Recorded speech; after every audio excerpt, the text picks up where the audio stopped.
The title of this message and teaching is You Are Out of Your Mind. Morphic resonance, huh? Yeah, well, I'm just speaking of myself for right now. Yeah, for sure. Show you my faith. Show me your faith. I'll show you my works. Now, did Paul have faith when he was said that he did, and James replied with that? How do we know he had faith?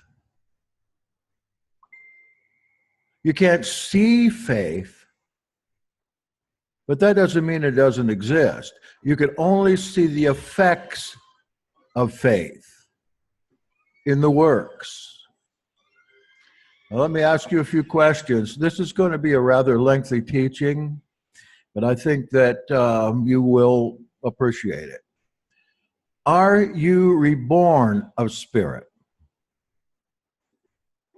Are you baptized in Yahshua and doing the works of the kingdom? Are you not a contrarian? Are you not against all the works of the church, even though the church has stolen so many of its works from the Nazarenes? Things that we need to take back. Now, suppose I were to tell you that everyone who ever lived, saint and sinner, will be resurrected in the body and regain their memories, abilities, form, and shape, lost loves, lost relatives, and lose the devilish influences in life entirely. I know that's hard to take in because it's contrary to some of the teachings that have gone on here this week. However, I'm not speaking for the Ahad or anybody but myself. This is a question, the question of resurrection has lingered in my mind, since childhood. How can this happen? Well, not long ago, I think I discovered how it can happen, and I want to share that with you. But if you're not walking the walk, just talking the talk, you'll have to decide something in these last days about some lost things. And much of what I'm going to say will probably fly in the face of traditional religious beliefs. But if you can bear with me, you'll find some missing answers to the question of bodily resurrection and reasons to firmly believe in it. And this is just the most simple of introductions to the resurrection of the body and morphic resonance. But there's much more. And if you're called on to learn more about this or to teach it, which you probably won't be, I'll be glad to give you references and a lot more information on how you can understand it better. But first, let me start with my belief. I believe in the physical resurrection of the body for many, the spiritual resurrection of a few. I believe in the millennial kingdom, and that is on the earth, and that in the scriptures called the day of judgment, a 1,000-year day, and that the earth will last forever. There are not many who believe like me, and they really don't have much hope except blind faith. They have very little evidence. Is your faith blind? Or can you understand that the resurrection of the dead from a truly scriptural perspective? And that's what I hope to give. Bottles in the day of Yahshua were made out of leather. We can hardly conceive of that today, but they were made of skins. In fact, the very word for the bottle in Greek is skins. Skeno, I believe is the word. Skins also define exactly what we are living in now, skins. Joshua said it was not wise to put new wine into old skins. You need new skins, even a new body. Here he's talking about the resurrection of the dead, his favorite sermon topic, in skins. In fact, if you go to John chapter 1, where it says, he came and dwelt with us, actually the correct translation would be, he enskinned with us. A little better would be tabernacled with us. Tabernacling has to do with skins, living in tents. My business in ministry is to try to pour out new wine. That's what I do. I'm a speculator. I've got to know how things happen, and it's got to make sense to me. I found out that there are very few new skins willing to accept what I'm about to say. But I'm going to pour it out today anyway and hope that the wine doesn't just hit the ground and soak in. Rather, that the Ruach will make a new body of you, and a new bottle for that matter, as you hear these anointed words. First, we'll go to the scripture, Genesis 1:26, and I'll go through this part rather briefly. Then Elohim said, let us make man in our image after our likeness, and let them have dominion, etc. Notice the inspired writer uses the word make, manufacture, same thing. But in Genesis 2:7, we have something else going on there. Then Yahweh, Elohim, formed the man of the dust from the ground and breathed in his nostrils the breath of life. A different formation altogether. This second man was not made, manufactured, but he was formed and breathed into the breath of life. This did not happen to the first group. And Yahweh planted a garden in Eden in the east, and there he put the man that he had formed. Now, the world was already teeming with people. There was already a general making of men and women, spiritless men and women. They did not have the breath of life, but this is the natural man even today. A person that is born is dead of spirit, and we'll see that here in the next passage. And regarding spiritual things, the dead know nothing. And you were dead in the trespasses and sins in which you once walked, following the course of this world, following the prince and power of the air, the spirit that's now at work in the sons of disobedience. To 4, Ephesians 2:4. But Elohim, being rich in mercy because of the great love with which he loved us, even when we were dead in our trespasses. And so we have two classes of men. One is Homo sapiens. The other is Homo kailum, the wise man and the sky man. Both in flesh. The second need never been in flesh, but was.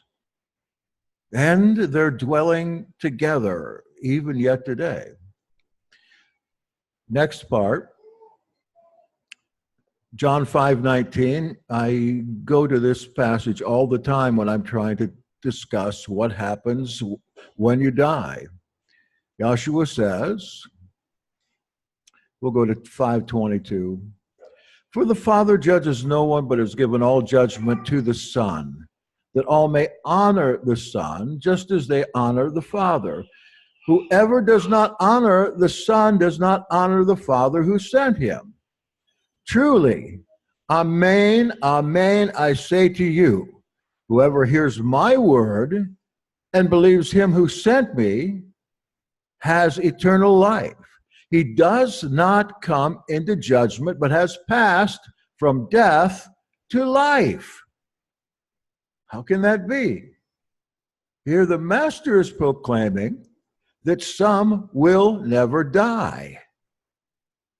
Oh, yes, we know the flesh will fall off of these, but they are born again. That's why this concept is so serious and important. Born of spirit, as Joshua says. Dead men, especially if they come from the second line, can be born of spirit, and thus, if they are, can live on even when the body falls to pieces. However, those of the first generation, they just die. That's what death is all about. The first death, that is death. Truly, truly, I say to you in 25, an hour is coming, and now here, when the dead will hear the voice of the Son of Elohim, and those who hear will live. The Father has life in himself, so he has granted the Son also to have life in himself. And he's given him authority to execute judgment, because he is the Son of Man. Don't marvel at this, for an hour is coming when all who are in the tombs, that's dead, will hear his voice and come out. Those who have done good to the resurrection of life, and those who have done evil to the resurrection of judgment. So we've got one class, those who have been born again, that never die. I hope that's you and I. That's why I asked those questions at the first. Then we have a second class of people that died. No, they're not sleeping souls. No, they're not down in hell. That is all mythology that comes from some other place. They are dead. But this is good news, and you'll see why in a minute. Those who have done good to the resurrection of life, and those who have done evil to the resurrection of judgment. He talks about resurrection both times, and those resurrections are in the flesh, as we read in Revelation and many other people. All the flesh that ever lived will be resurrected again to face the judgment. But notice, whether they're saved or not, whether they knew Jesus or not, whether they had accepted Jesus into their hearts or not, whether they got their fire insurance or not, or whether they got their ticket to ride or not, they will be resurrected. And those who are good, resurrected to the resurrection of life. And those who have done evil, to the resurrection of judgment. Actually, the word there is krisis. It's a legal term in Greek polity, and that word means a trial. It's a noun, a trial. So what we have here, the dead coming back, those that are living are part of the judicial system of the day of judgment of a millennium. Those that have done good in their life, whether they know Jesus or not, they're going to get a chance at eternal life. This is from the beginning to the end of Scripture. It tells us this. Nobody goes to hell and then are popped back out for resurrection. They are just dead. But the evil will have to face something else. Rehabilitation, servanthood, slavery, chastisement fitting what they have done. Not everybody deserves hell, but I'll tell you, some people do. Maybe your grandpa. They will be adjudicated according to what they've done and given their chance along with everybody else to reform. And you know why? It's possible because the devil will not be there anymore, or his influences on people will not be there anymore. They will come back undemon possessed, and they'll have to decide which way to follow. And we find that cryptically written into the end of the millennium, where it talks about a coup attempt. Ignatius writes that he read the Gospel of the Nazarenes, which we don't have anymore.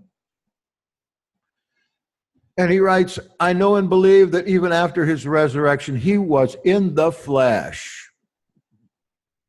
And when he came to those about Peter, he said to them, lay hold, handle me and see that I am not a bodiless demon. That means a ghost. He's not a ghost floating around, spooking people. He was flesh and blood. And forthwith they touched him and believed, being closely joined to his flesh and spirit. And this is repeated in a number of the so-called church fathers. Here's my problem with resurrection that I had to find a solution to. If the brain keeps memories and the brain dies, what happens to the memories? Does the spirit keep memories? That can't be, because people are born spiritually dead. How will they remember anything? Does the soul keep memories? I have to contradict what was said earlier about immortal souls. There is no such concept in the Hebrew idea. Souls die with the body according to Scripture. And when the Hebrews talk about the nephesh, they're not talking about a floating ghost or a soul. They are talking about soul and body being the same thing. In fact, nowadays, most translators translate nephesh as being. That's why it says a living being. So we're not to confuse the fact that a soul doesn't float around on its own. But what's left is the mind. Where does the mind go when one dies that it can be restored to a resurrected body? Now, we can understand some possible schemes, and I've thought of these many times for the resurrection of the dead, primarily DNA or some other kind of chemical reaction. I just thought that, Yahweh's got a library of DNA, and he'll sprinkle on fairy dust, and everybody will start coming out. Probably not fairy dust, but, he's got life in himself. He can do that if he wants to. And we've learned so much about DNA that many people, I think, even in the faith, are positive that's the way it's going to happen. But what I learned was DNA is limited to the production of proteins and acids. Not form, not shape, not non-material properties like mind. Yet a Hebraic understanding of resurrection isn't transmigration of souls, or souls being any more than a component of the material body. Reincarnation, can that address the problem? Not at all. The problem still exists with what about the mind? If the nephesh consists of soul and body, then the mind dies right along with the soul. And in fact, the soul that sins, he will die. The mind of the formerly living person will not write on a newly resurrected brain. So far, there's no scientific theory about that, because the mind is not made of materials, nor can it be generated by DNA, which just has nothing to do with form or mind or anything that is above the natural. So there are so many myriads of problems with reincarnation, not quite so many with resurrection. Both have the ability to regenerate a body, or they think they can explain that, but neither addresses the mind. It's in the mind. Memories, thought patterns, and personality that I hope to address here. Further, not only to provide the offer of new bottles, but some new wine to fill the bottles. But you almost have to reject all the church teaching you've had that came out of Catholicism and Greek and Roman literature in order to soak this up. Because we need a completely new bottle, a completely new concept for the preservation of the mind, the forms, the personalities of every living creature. In the Bible, there just isn't really such a concept that addresses that. So far, I haven't seen it. Nor is there a concept in science that deals with the immaterial. And I'll tell you why science is so limited in a moment. The laws of nature, they're not really laws that are. Nature's lawless. Nature has more like what we might call habits of nature. Things happen as they do because they've happened before and over and over and over again. This the philosophers tell us. Nature is in the habit of repeating itself, though perhaps not perfectly every time. There's a type of memory in nature. Science can't address it, again, because it's immaterial. It's not something you can see. Only the results of it can you see. Yet each species has a sort of collective memory. Every species member draws on a species' specific collective memory and also contributes to its species' collective memory. Each living species has a memory bank of the form of its species and collects the memories of all of the species that ever lived or existed that are like it. Such memories, they're not stored in our brain matter. Consider the implications such ideas might have for us. Don't reject out of hand. Just consider. While I go on to talk about science for a minute. People take for granted that memories are stored in the brain. This fact comes out of one of the 10 dogmas of science. I'm going to give you the rest of those 10 dogmas. To be considered scientific, a matter has to conform to these stipulations. 1, everything is mechanical. People are genetically programmed computers. 2, all matter is unconscious. Consciousness, then, is an illusion produced by brain chemistry. Next, the total of matter and energy is always the same. All appeared in the Big Bang suddenly. Next, the laws of nature are fixed. They are the same today as they were in the beginning and forever. Next, nature is purposeless. Evolution has no goal or direction. Next, all biological inheritance is material carried in the DNA and in other material structures. Next, minds are the products of brains. What you see is an illusion of your brain. Next, memories are stored in brains and wiped out at death.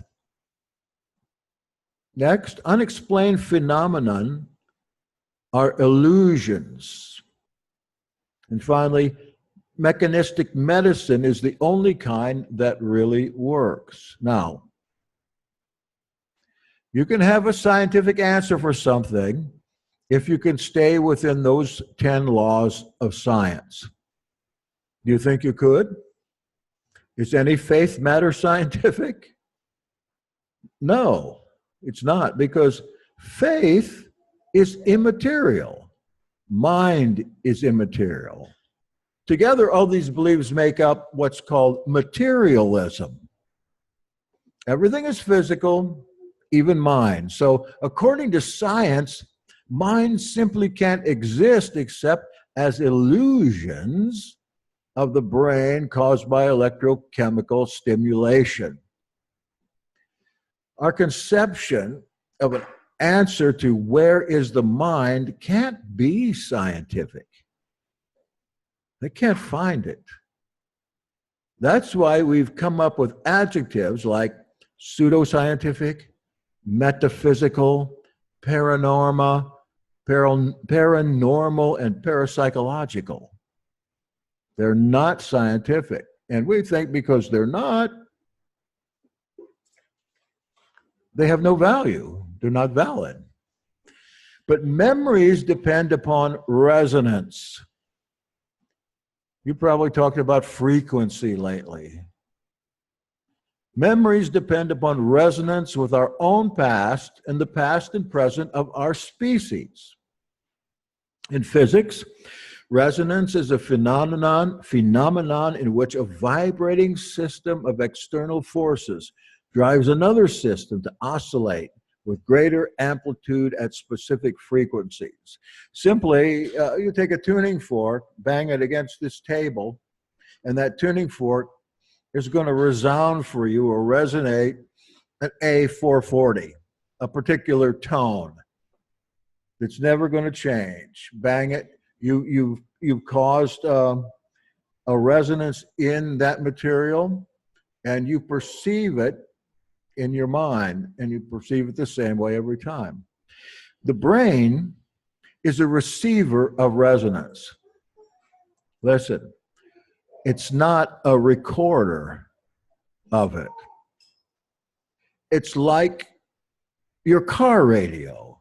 It's been demonstrated over and over again. As much as we'd like your brain to do it, your brain cannot transmit resonant signals. It cannot transmit memories or messages. It can only receive such from another source and translate such into recognizable sounds or thoughts that resonate with our ears or brain. You don't store memories in your brain. That's pretty hard. That's very unscientific. But consider all the experiments with ESP. We must, in most cases, categorize these experiments as abject failures. That's because we're looking for messages in the wrong place. For your memories and minds are received by you from where they collect. And here I will introduce the term in morphic fields. Places that are neither physical nor can be plumbed by science. Science can't get to them, so science says they just simply don't exist.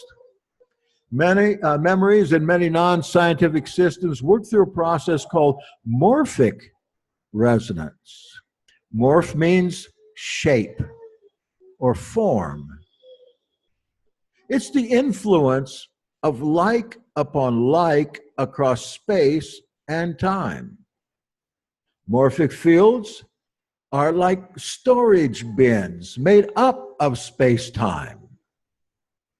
Thus, they are invisible storage bins, and as a concept, totally unscientific, but memory and mind are stored in morphic fields and transmitted from morphic fields to the brain, as well as to other parts of the body where there are receptors for such.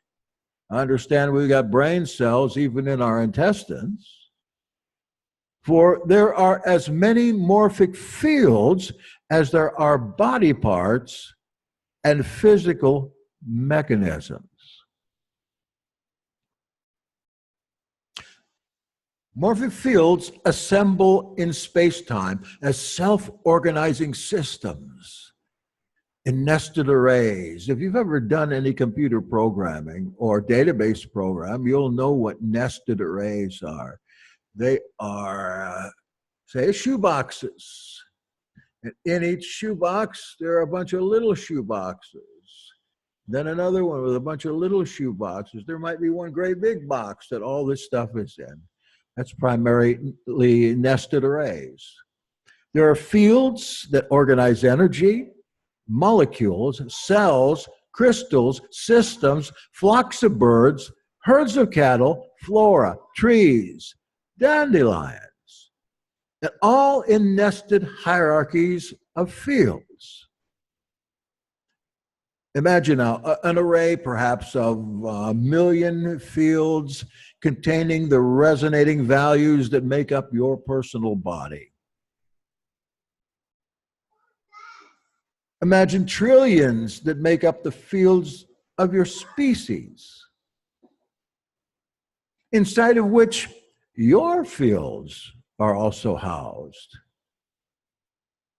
Consider all the species of the world, plus those of every species of the world, and every individual in the world, and of those individual, every single characteristic of every individual of every species in the world.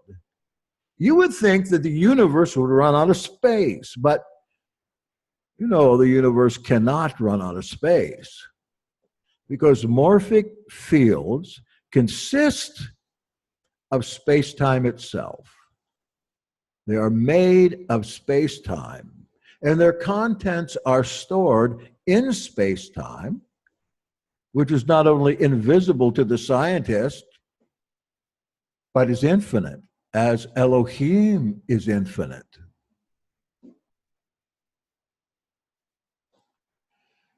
Energy, that's one of the unifying principles of science. There's energy in nature that gives things actuality, longevity, and change. Universal energy flows through many different forms or fields. One type of energy can be converted into other types of energy. This was one of the great discoveries of the 19th century. That is the conversion of energy. In plants, light energy can be converted to chemical energy and build the form of each plant growing and developing. The electrochemical energy from a piece of toast at your breakfast today can fuel your thought process. It can fuel your mind for a good long time. A piece of matter contains the energy to keep your body and mind going for hours. The electricity from the wall can power appliances. Yeah, we can't see that. Energy itself has no shape, no form, but it underlies all things. Energy, like electricity or morphic resonance, is not made up of matter. Yet matter and energy are the same if you are living in a quantum world, in a tiny world. In fact, matter is made by energy, and energy, matter. Energy can be converted to many forms because it too is organized by fields. Energy fields give energy and form and structure according to Faraday, just as morphic fields contain the blueprints of all living creatures. Remember, the first atom was formed, eplasticine, according to the scripture. Morphogenetically, we understand, not created or made. Some fields we can observe. Take a look at a magnetic field, just as an example. A magnetic field can be manifested through iron filings. How can such happen? What is it we can't see? We can only see the effects of the field, but we can't see the field. A field is a region of influence. It's located inside a structure, but its influence extends outside a structure. Much like a magnetic or electrical or radio field, in which is contained a morphic field, is tuned into your brain and other parts of your body. When you want, and sometimes when you don't, a memory comes. The contents of a morphic field, or many, are transmitted as memories to your receiver, the brain. There's never been any proof that the brain stores anything. There's another example here that we can know today, and that is Earth's magnetic field. It's invisible, but it runs entirely through this room. The influence of this field can be seen if you have a compass, but you can't see the flow itself. The gravitational field is demonstrated because we are confined to our seats and not just floating off. That would be kind of an interesting picture, wouldn't it? Us in here without gravity, just floating around. Yeah, well, honestly, I kind of think some people that have been here are just floating around. Radio fields are evident in our phones being able to connect with like phones through a series of fields. Fields are in material objects, but they stretch beyond those material objects. So why not the contents of the morphic field? As I mentioned, fields are regions of influence. They consist in modifications of mere space, according again to Faraday. They are made up of space-time. They are patterns in space. Faraday thought that instead of fields being made of matter, matter was made of fields. Einstein showed that indeed fields were modification of mere space. Again, the gravitational field is not in space and time. It is space-time. The gravitational field of the universe contains everything in the universe that gives shape, form, morph, in Greek, structure, and order to it all. Because we use Greek terms doesn't mean the concept is Greek. It's just that that's the way the world went as far as naming its so-called scientific terms from primarily the Greek language, but also the Latin language. The latest discovery is that gravity is not in space-time. It is space-time. Gravity is the stuff of space. That's not what we've been taught at all. Take a look and see. This is a new concept that's come out. Light is a field. Gravity is a field, like a magnet. You can break a magnet in half, and you have two magnets. You just don't have one half a pole one side and half a pole the other.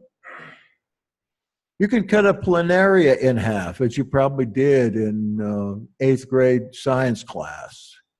And you have two organisms there. Like gravity, you either have it or you don't. Same with morphic resonance.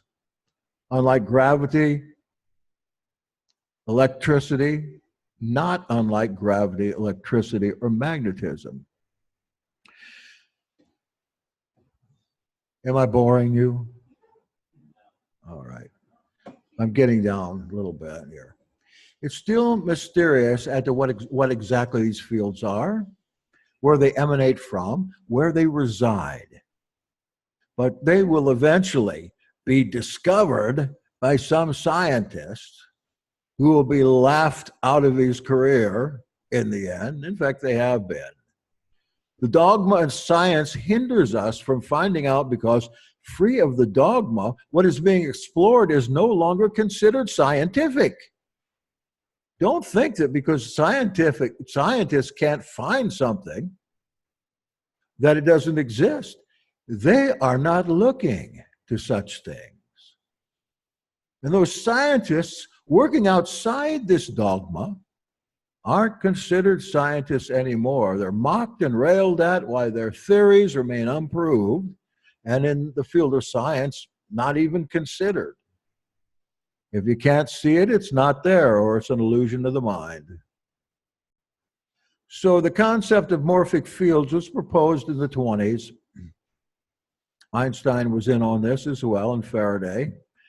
Materialism is the dominant doctrine of the scientists, as I mentioned before. All things, including mind, soul, spirit, if such exist at all, they're made of matter. Else, they are illusions. The perception of spirituality is a concoction of the chemical processes of the mind. Some regular old downtown doctors will tell you this too when you come in and they can't find out what's wrong with you. Fibromyalgia, they can't find out. They don't know what that is. They put me in that class too. To the scientists, dreams and visions and even the perception of consciousness are electrochemical magnetic illusions.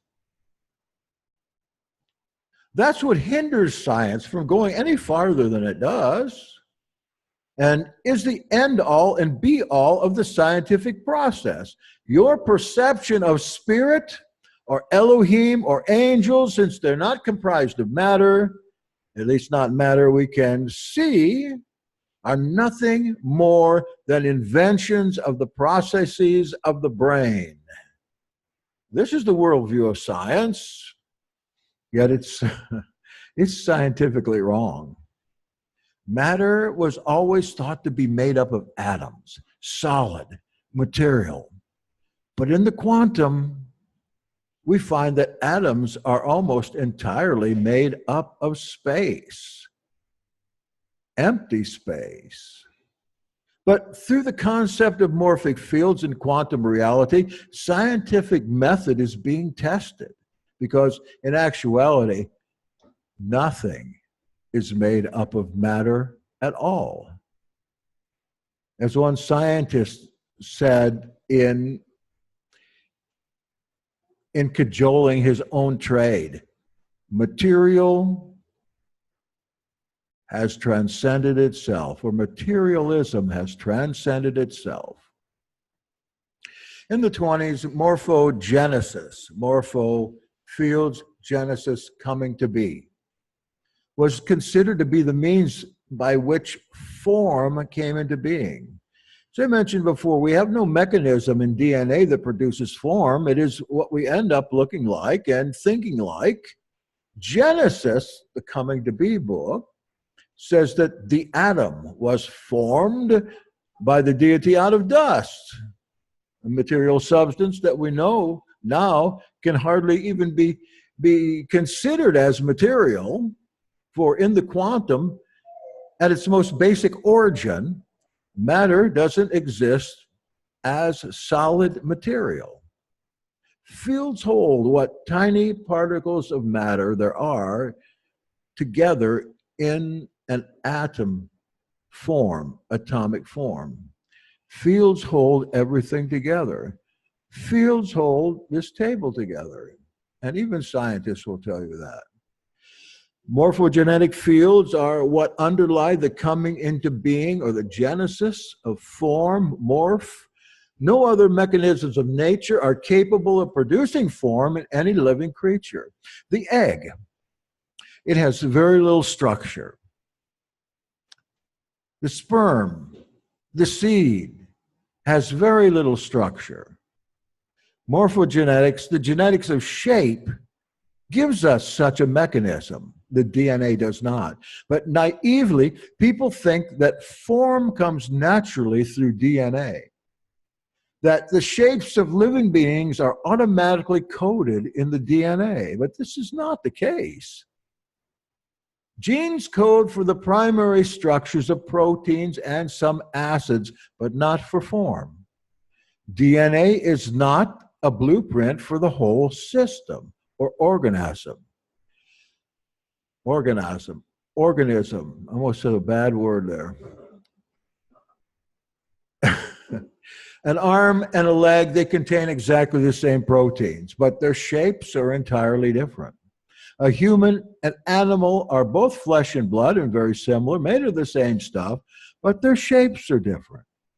Apes and humans have nearly 100% the same DNA, but they don't have the same form, except maybe some people. Buildings contain the same materials, but the blueprint of a building is not in the building itself. Think. If the building's destroyed, it can't be rebuilt without the plans. But if the plans exist outside the building, that building then can be, theoretically anyway, rebuilt exactly as it was before. Morphic fields, they're like plans, and they exist outside the living body itself. If you grind up a plant, however much you analyze of the bits of the plant that are left over, you can't tell what the shape of the plant was, and you can't reconstruct its form.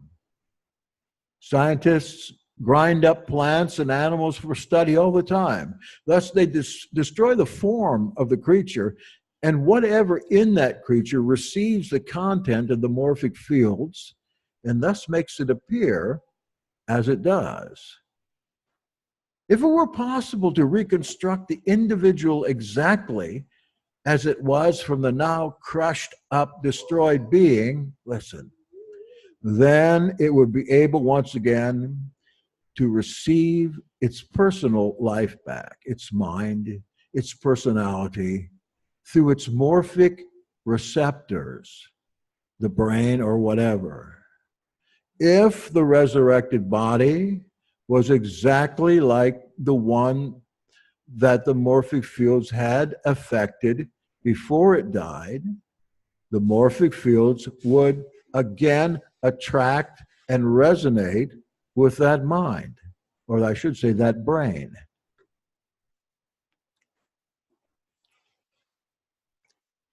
Consider what might happen when the crushed up human being is restored to life. That is resurrected. And through resurrection receives his or her mind, spirit, and memories back. I can't help but believe that when the dead are resurrected, they will be resurrected in as close to perfection as they possibly can be. I thought maybe at age 25 or 30 or whatever resonates with that body, whatever age resonates, the Father would resurrect them to show them in a desperate attempt to bring them into the kingdom, how wonderful kingdom life could be, and how desperately bad the evil that they had done before was. He wishes that none would be lost, that none would face the second death. None would face it.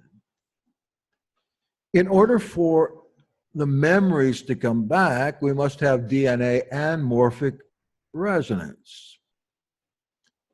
Morphic resonance has been missing all along in scientific data.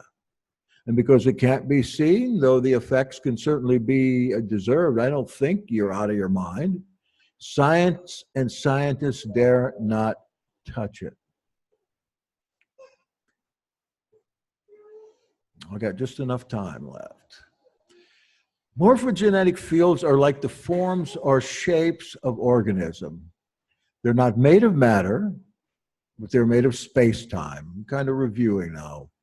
Forms are not housed in the body. They're outside the body, contained in morphic fields. Every organ of your body has a morphic field made up of space-time, containing every detail that shapes you, including your personality, thoughts, and mind. That almost sounds like being in the Father. doesn't it? Like the Father himself is made up of morphic resonance space-time that we can't comprehend. We talk about male and female God and all this. I just can see one. I see one big one. That everything that ever lived is working within that organistic system, and we're expected here to find our places in the organism, even though we have been separated from it. Every detail that shapes you, including your personality, thought, and mind, are stored in Elohim's morphology. Your brain is a receiver of these transmissions in these fields, and your thoughts, consciousness, memory, emotions, ideas, and beliefs are contained outside your body in fields that can't be destroyed. Your brain, for instance, has little capacity to keep anything in there. They say you only use, 1% of your brain or 10% of your brain? That ought to tell you something right there. That brain has another mechanism than storing things such as that. The brain has the mechanism to allow you to speak, allow you to think, allow you to receive on a constant basis the resonance that comes from your particular fields. Your brain is the receiver of these fields, and your thoughts, consciousness, memory, etc., are contained in them. Your brain, as I mentioned, just doesn't seem to have the capacity. If you only use like 10% of it, you can't use the rest for that. It wasn't made for that. However, unless your brain is destroyed,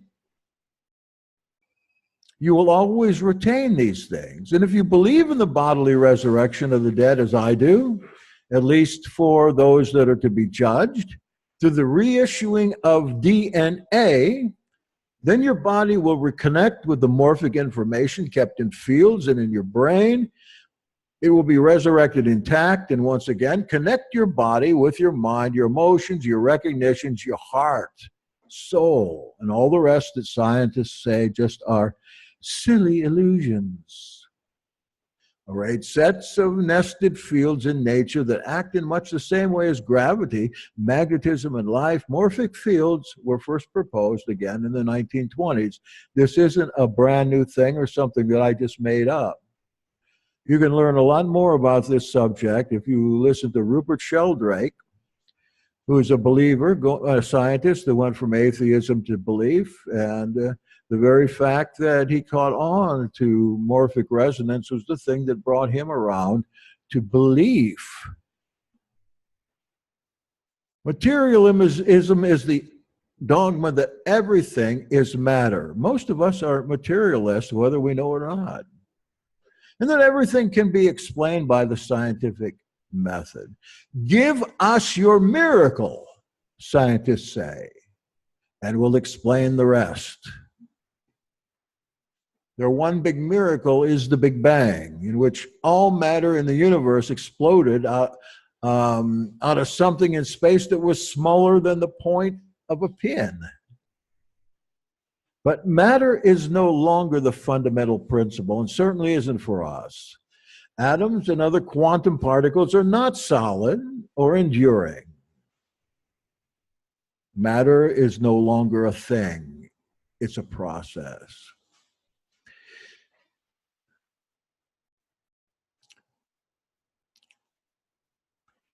What was believed right up until modern times concerning birth and the bringing forth of new humans was that in people, in the egg, I would say, I think, the homunculus was a fully formed person that lived in the egg of a woman. A fully formed person in there, a tiny person. Thus, the shape of a person was already predetermined before any growth took place. Maybe some people still believe that. This is what they taught this when I was in school. Not that, not that that was current, but that not long ago they said, we believe this. Homunculus. We know better now, I would hope. Yet in reading many of these ancient doctors who claim to know about the birthing process, and I do read them, the theories were even more outlandish than that. According to them, both male and female had sperm. And in one instance, if these mixed in a woman and the womb of the woman was laid to its left side, she was guaranteed to have a girl.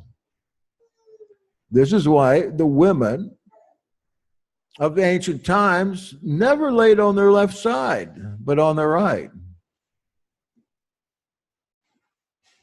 Our science has not come so very far from that. Scientists think that what you see is real. If you can't see it, it's an illusion of the brain. Without the paranormal, science is as blind as Galen, the physician of the 2nd century.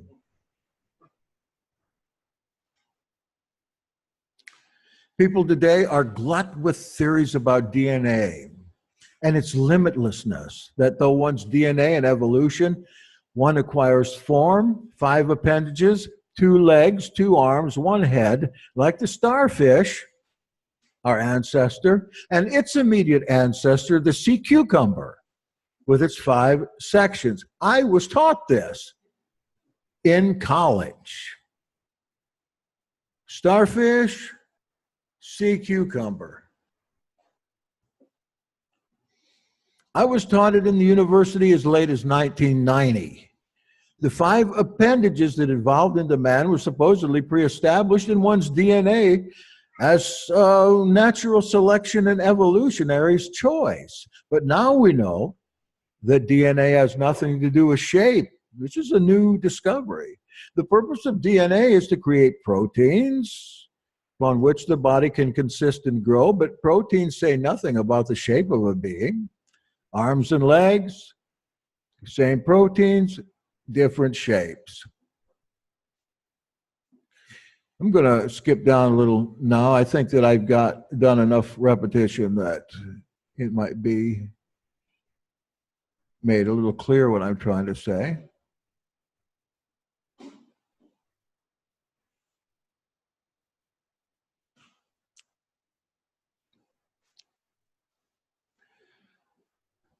Resurrect the being entirely. The morphic connection is made. The devil is put under our feet. We are given supernatural powers like Yeshua, who was raised in the body, had. You know, a spiritual body is a body, after all.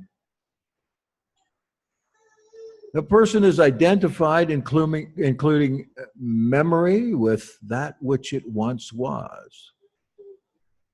This is only the most simple of introductions to morphogenesis, morphic resonance, and morphic fields, from which may spring unlimited ideas as well as solutions to the problems of bodily resurrection that we find in the waning portion of the Apostles' Creed. Something we should take back again. The 3rd day he rose from the dead. He ascended into the sky. From there he will come to judge the living and the dead. I believe in the Ruach HaKodesh. I believe in Kadosh Universal Assembly, the communion of Tzaddikim.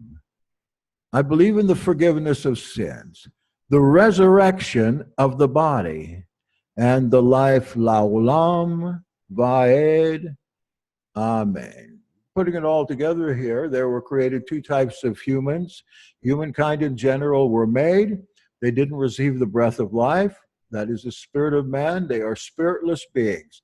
That person next door to you who is not born again has no spirit whatsoever, and when his body dies, he dies. The second creation was 1 man and 1 woman.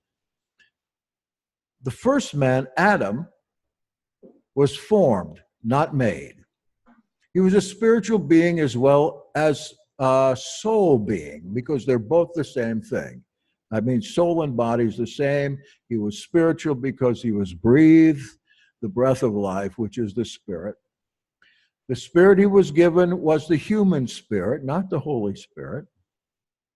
Thus, the Bible makes it perfectly clear to me, especially in the animal apocalypse in the book of 1st Enoch, that Adam's bloodline was followed right up to and through the 1st century and the birth of the second man, the life-giving Spirit. Now, if you're not familiar with the animal apocalypse, it traces the bloodline of Adam clear up through part of the 1st century, all through the patriarchal ages and all, so we can see who carries the Adamic blood. So we have humanity, with the exception of those who are bloodline expressed in Enoch, that are spiritually dead. According to both the Master and Paul, as we converge their teachings, there are two modes of the resurrection of the dead. For those who have come alive through spiritual rebirth, the birth of the human spirit, they pass from death to life immediately, thus become spiritual persons and alive in spirit. Who is Paul talking about in Corinthians? Talking to a bunch of heathens down at Old Dutch Tavern? No. He makes it very clear that he's talking about believers that are going a little bit astray. And when he talks about spiritual resurrection, he's talking to them, not to you. This could be talking to you, but Joe Schmo out there doesn't know what he's talking about. You've been trained in this. He's not talking about dead sinners coming back as spirits or ghosts, unless they do come back as ghosts. But those who have come alive through spiritual rebirth, the birth of this human spirit that Adam lost, since most are born spiritually dead, they pass from death to life immediately. Thus become spiritual persons and alive in spirit. And I hope that we all are. I know I am, though I can't see it. I know because of my life. If you have doubts, look at your life. Sometimes you have reason to doubt. But generally, if we're born again, we do not die. According to John 5:24 and 1 Corinthians 15. When the body falls off, they're fully spiritual beings like Enoch and like Joshua, those being living spirits, but also being able to inhabit physical bodies. The first group, those spiritless humans, will have had their bodies completely destroyed, as well as their brains. This has always been the sticking point of bodily resurrection, that so many spectators and speculators have had to throw their hands up and just confirm the old wine and the old skins. They can't understand the difference between the first creation of man and the second. They refuse to believe there's a difference between Homo sapiens and Homo caelum, or that there were two kinds of creations, and they're different. The wise man is not the same as the sky man. They don't understand how there can be a bodily resurrection because they simply can't believe it. Even though Yahshua himself said after his own bodily resurrection, as written in the Gospel of the Nazarenes, a passage that was in the Gospel of John but was taken out, lay hold, handle me and see that I am no bodily demon. Those dying in their sins, the vast majority are resurrected in body, bodily resurrection. They need not be concerned about losing their minds or walking around like zombies when they're resurrected, because their brain receivers will be so perfect as the resurrected person that the contents of their morphic fields will be perceived and they will receive back in their mind, and it's nothing that they have to do. It's all a matter of resonance. And here they are with their minds back and their bodies in their prime, set up for the judgment and maybe even to take the fire walk. How else would Yahweh resurrect them? But they must come to judgment. Those who have been good and decent people, whether they accepted Jesus into their heart or not, will be judged righteous with a chance to become born again during the age of the good news. That's not now. This is not the gospel age. I don't like the word either. The gospel age is the same as the day of judgment. If this is the gospel age, we've done a pretty poor job and let the enemy absolutely run slipshod over the entire world. Is that, what's the word there? Say it again. Roughshod. There we go. This is hardly the gospel age. Let's try the next 1,000 years.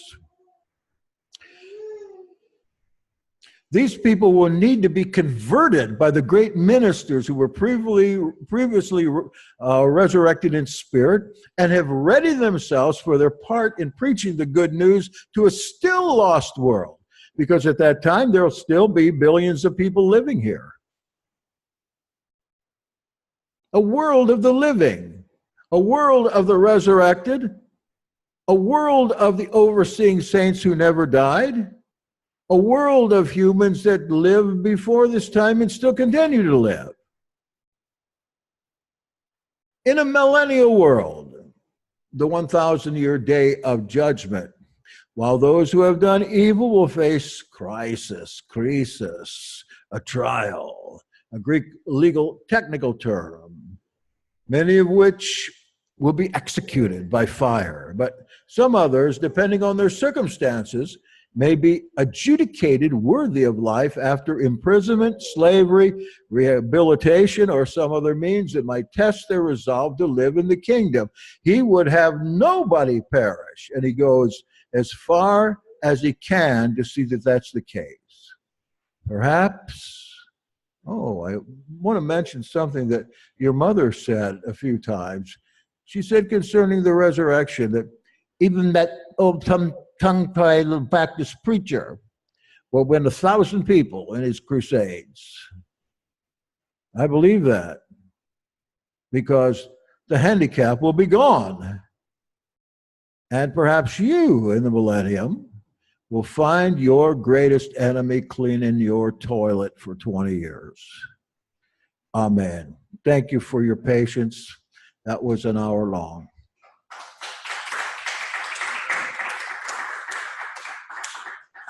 Thank you. No questions.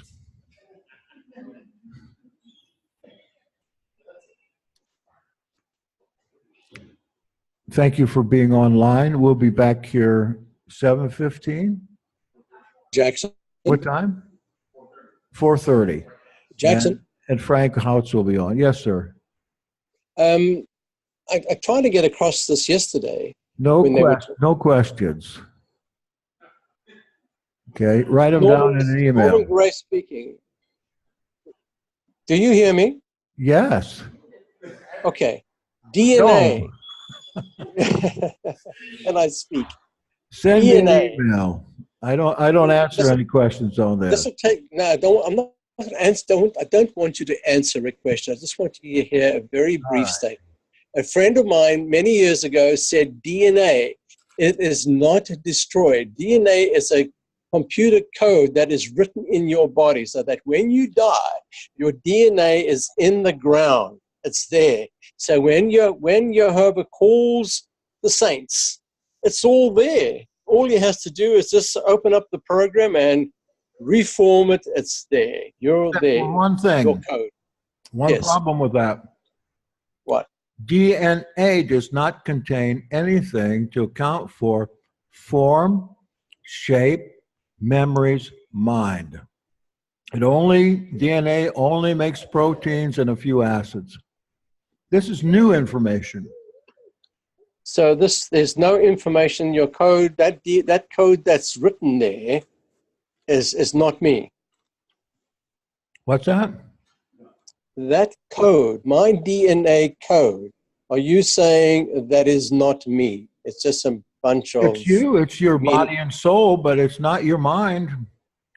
No, I understand that. What I'm saying is that when it comes time for the resurrection, that DNA, Norman's DNA, is in the ground. Yeah. There's the resurrection, and our Creator reinstalls everything, our mind, and our code. Well, your creator does not restore your mind through DNA. It's incapable of No. doing that. No, I understand. There's that. got Anyway, to be another. Go look it up, man. That's why I didn't want to okay. ask any questions. Go, I was going to say, no. Go look it up. I love you, Norman, even though you are a pain in the ass sometimes. We'll see you at 4:30. Thank you for being so faithful, Norman, really.